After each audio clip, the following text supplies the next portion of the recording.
Hey guys, my name is Smokey, and today I want to go over what the Race to World First is and some very important details about that race. So, first, a little bit about myself. I am not a World First Raider. I have no experience. I have no ties to any of these guilds. I am just a fan.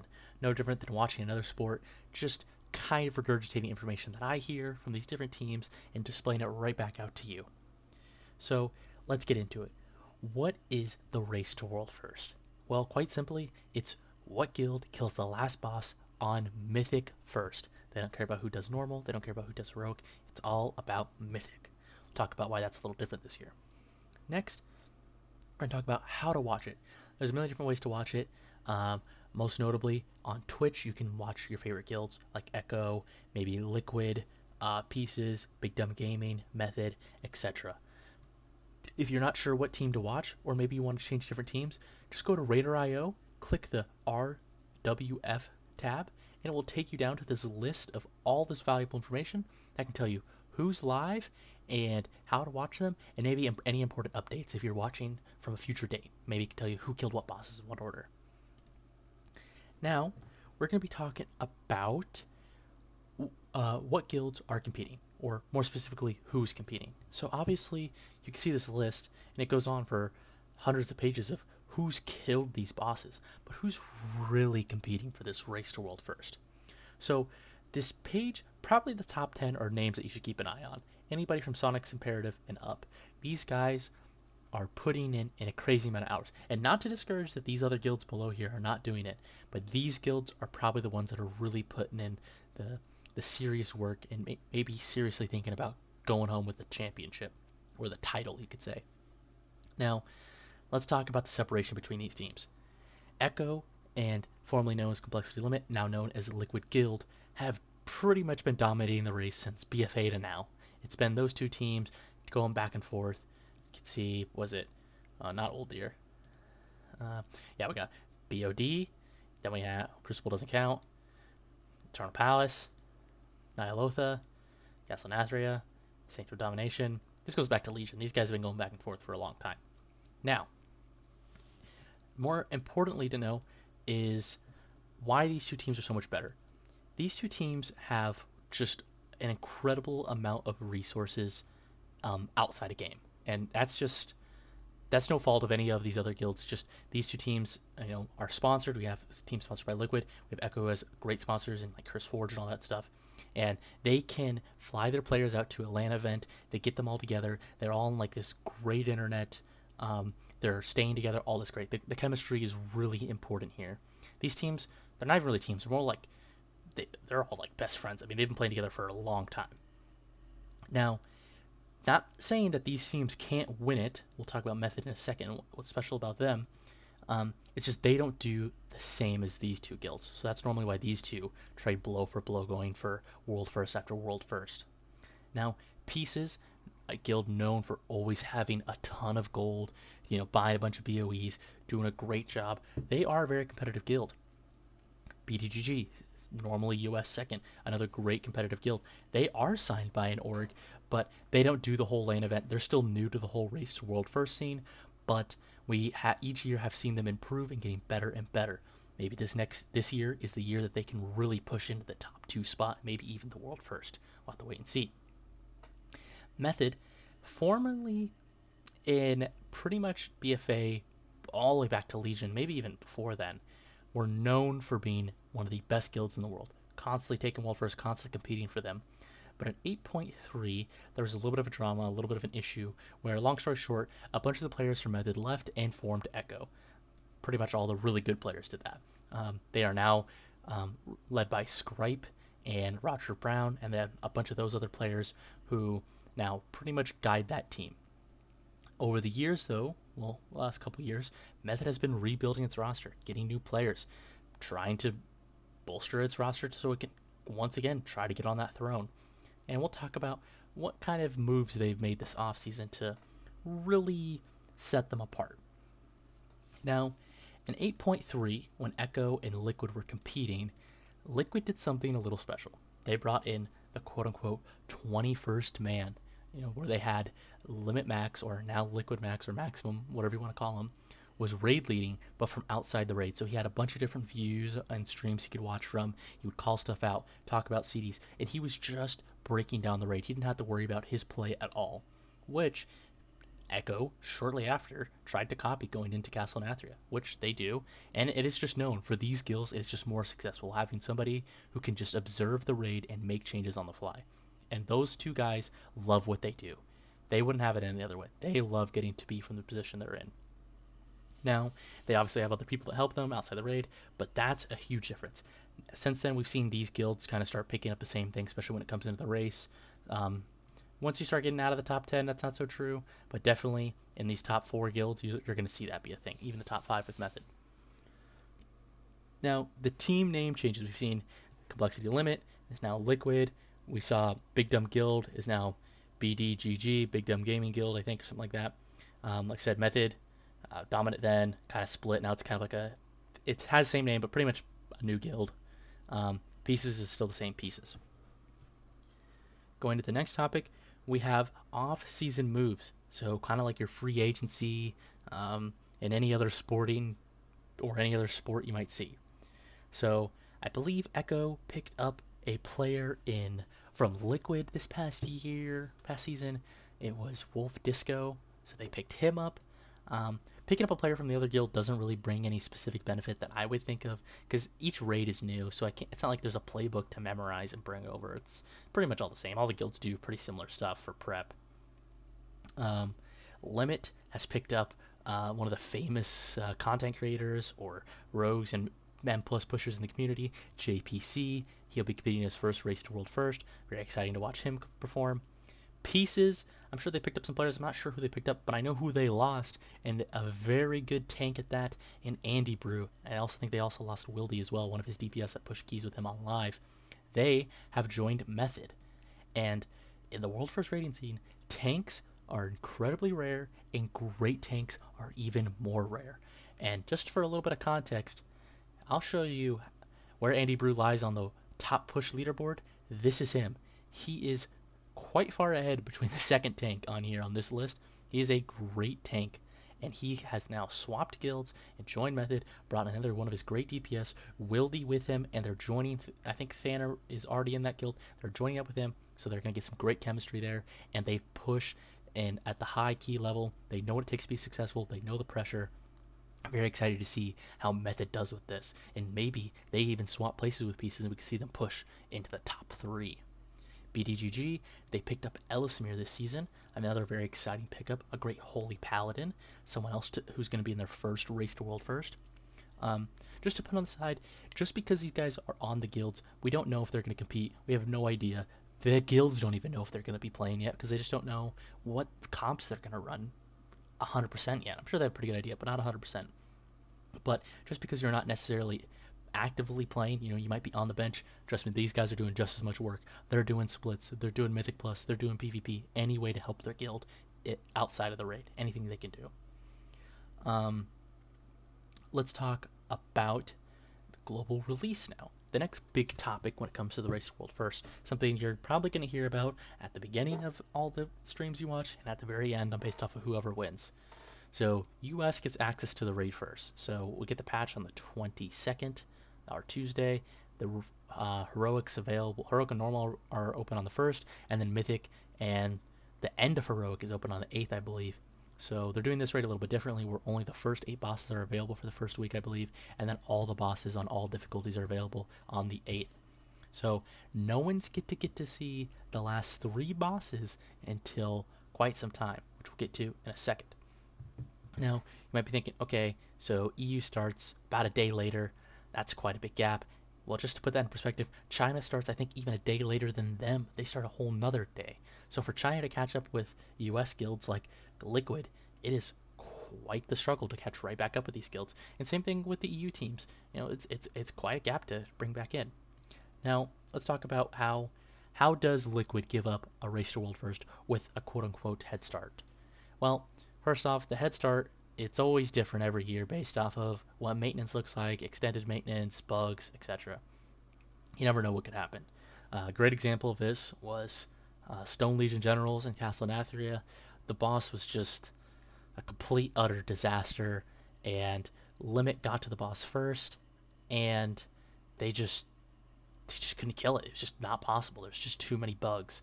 And when there's a boss that you just simply can't do anything about, the other guilds just get time. The Limit is just pretty much at a halt. There's nothing they can do to progress farther. And at the time, SLG was the second to last boss, so they're just out there doing splits, pretty much just at a standstill, waiting for other guilds to catch up. And that's how the gap kind of gets closed. And by the time that maybe Echo or what other guild might catch back up or close the gap, they might only have a couple hundred pulls, maybe 50, maybe even 10 pulls ahead. So something to keep in mind. They're also on different schedules, so Limit sleeping while Echo might be raiding, vice versa. So something to keep in mind.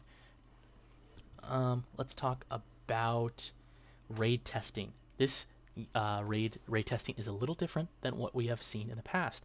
More specifically, the last 3 bosses.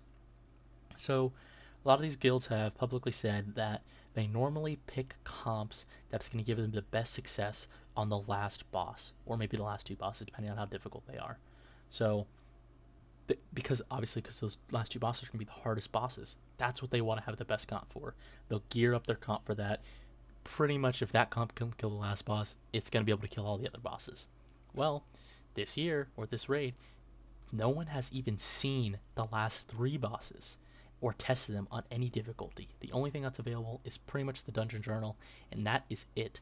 No one has any idea what's going to happen on these bosses. And just to put in more perspective, they won't even get to see the bosses the week prior, because from when the normal and heroic come out week 1, or what is that, April or March 1st, it's only on heroic, and it's only up to the 8th boss, which is Anduin. So it's not like they get to get AOTC the week before like they normally do on like Sylvanas and Sire Nathrius. They won't even get to see it until they're progging through on Tuesday. And I'm sure they're going to go through and kill it on heroic. I'm sure that's what most guilds might be doing on the first day, is re-clear heroic. They might not even walk into mythic yet. And normally we see that the last boss on heroic is relatively challenging, and it definitely takes some time, and we could see the last 3 bosses maybe eating up an entire day on progress. And depending on what that time looks like, and if those bosses are bugged, that's when Echo could start either closing the gap, or the gap is going to widen. We could this day, the 9th, is very important to keep an eye on, because it depends on what those last 3 bosses look like, and then it's going to be, as soon as Limit starts pulling them or Liquid starts pulling them, Echo's watching that stream, and they're going to start theorizing. What is this going to look like on Mythic? How's this going to feel on Mythic? What's the scaling like? They're just constantly thinking about what they can do better, because there's nothing these guys can do at that time, right? A very important day here, because if Solval or the Jailer is just not killable on Heroic, which, hey, it happens, bugs are happening, this boss has never been tested on PTR before, this could eat up a lot of the US Guild's time. So something very important to keep in mind there. Like I said about comps, they're only picked around these last 3, so we're going to see splits, which we'll get to in a second, and a lot of different changes based on comps in this 1 week, based off what they think that last boss is going to look like and what they find out. So splits, we'll talk about splits and tier gear. So as most of you guys might know, double legendaries are going to be a thing. Double legendaries will not affect, well, probably will not affect any of these World First Raiders. I don't think they'll get access to it yet. Tier gear, on the other hand, will though. You get a 2 set and a 4 set. Now, what these guilds do to make sure as many of those raiders are going to have tier gear is what they're going to run is what they like to call splits. And what a split means is they're going to divide the raid up, or split their raid up into small little groups of, like, maybe 5 players that they're targeting gear for, or less or more, depending on how big their roster is, where they're just going to funnel any upgrades to these players. So they're going to make the other 15, the other 30, depending if it's on Mythic or Heroic, all wear the same type of armor type, all intellect or whatever type of stat they're using, and if they can loot it and they can trade it, they're trading it to those players.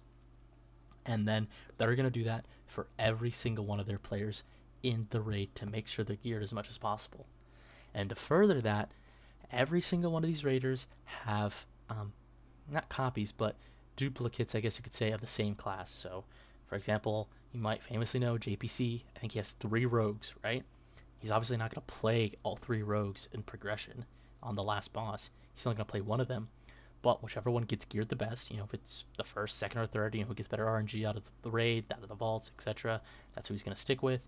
And the other two, once he'd made his decision, are going to funnel loot to the other players. Maybe it's their druid, or he's going to funnel it to their brewmaster, whatever it is, whatever they're playing, right? That's how that's going to work. So that's why splits are important. They're going to want to get as many people who are going to get affected and benefit from the tier the most, and then they go down the priority list. So pretty much it's going to be DPS, tanks, and then healers, because for some reason healers hardly ever get attention for that kind of stuff. We'll see what happens, though. Whoever benefits the most, I'm almost guarantee every raider's going to have a 2 set. Would be surprised if most of them don't even have 4 sets going into the first week, or pretty much by the end of the week in Mythic. We'll have to wait and see what the gear drops and stuff like that, what that looked like. Now, let's talk about the raid itself. So, boss order. We see the first boss, you just have to kill no matter what. There's no skipping around that. But then it's a Castle Nathrius kind of style where you go left or go right, 3 bosses. Once you've killed these 7 bosses, then you go to Anduin. Then once you get to Anduin, then it's just another linear, right? So it goes, kind of tapers out, and then it comes back in. So none of these bosses are in particularly the second boss. Well, it's either Skolix or DeSausage, and then, whatever, go from there. But we don't know what order they're going to kill in. It doesn't really matter. We're going to see a lot of different guilds probably kill these in different orders. We've seen in the past, I think, where, what was it? Let me look here. I think, yeah, Sonic's Imperative killed the first 3 first, and they finished 10th. So it doesn't matter really who kills the first couple bosses. It's who gets to the end first based off of time. Normally a couple of these guilds like to walk in early, like BDGG or Sonic's Imperative, like to get those first couple kills and kind of get to really look in the raid. And again, Echo and Limit or any guild will be watching them to kind of take a look at what's going on in that aspect of the raid, because again, it's a little bit of an inside look before maybe they get to go in. So what do I think will be the first wall in the raid? I think it's going to be Halandris. I think they completely reworked this fight, and it's completely different from what was tested. And so we could see this being a first wall. Obviously, though, the first real wall, well, not obviously. I hope Anduin is the next wall. I hope we see a Painsmith or a Sledgefist. The Raiders will love it when they get to a boss that A, is done well, and B, very challenging. Right? Not a lot of bugs. Pretty simple fight. Just gotta play well, right? It'd be really sad if we see like a KT here where a lot of hype on this boss and then he just kind of, doesn't live up to the hype, you could say. These 3 bosses, like I said, we don't know what they've been tested. My assumption is Anduin's going to be harder than Lords of Dread because he's going to give you access to this, and there's a lot of hype behind Anduin, and then it's going to go Lords of Dread, so you might see this be harder and then this be easier. Hopefully it's not like ridiculous easy like Guardian. The first one's easy, but I think it might be a little bit easier, and then these ones again will be very difficult, and we'll see what happens. So that is pretty much a quick summary of what the Race to World First will be. Now, what will I be posting? I want to follow this race for people who are A, new to it, B, who are just fans of it, and C, who are just huge diehard fans. And how I want to kind of conglomerate that all together is I just kind of want to summarize what happens each day. So maybe these people who've never watched it don't really understand what's happening. I want to be able to make it understandable for them. I also want to make it for people who may be only able to watch a certain amount, or maybe only have enough time to watch one team that can't follow the other teams. They get to keep updates on the other teams if they're interested. And those diehard fans, maybe I get an inside scoop or something that you didn't catch somewhere else, and it's a little golden nugget for you, and something interesting. So that's what I want to do. I don't know if I'll be posting every single day during the race, but I'll be posting as much as I can, as much content as there is. Day 1, we're just going to see a couple world first kills. I don't think we're going to see anybody get very far in the raid, but again, I'll be updating it depending on that Wednesday, Thursday, Friday look like. Try to update stuff. More importantly, I want to target what do the comps look like. Maybe could try to get a couple pictures of DPS meters to see what specs are performing well. Kind of, I know people have a lot of questions like that. What group has better, funnel so far? It's pretty much both teams are gonna have pretty much the same amount of gear, but maybe somebody gets something special. And gonna keep you updated on anything the guilds are doing, because I know these guys openly do community splits during the race where you can go in and help them out, and they pay you to trade them gear, and they pay you a good amount, especially if it's tier gear. If you can trade them a piece of tier gear, I bet that's easily 400k your way if it's normal. So just keep that in mind. If you want to make a quick buck and you're on one of these servers, great way to do it is with these guys. They pay and they pay quick. Um, but that is everything from me. Um, Hopefully, I get to see you guys around soon. Please like, subscribe, comment, all that good stuff. And happy World First Raid time of the year, I guess. See you around.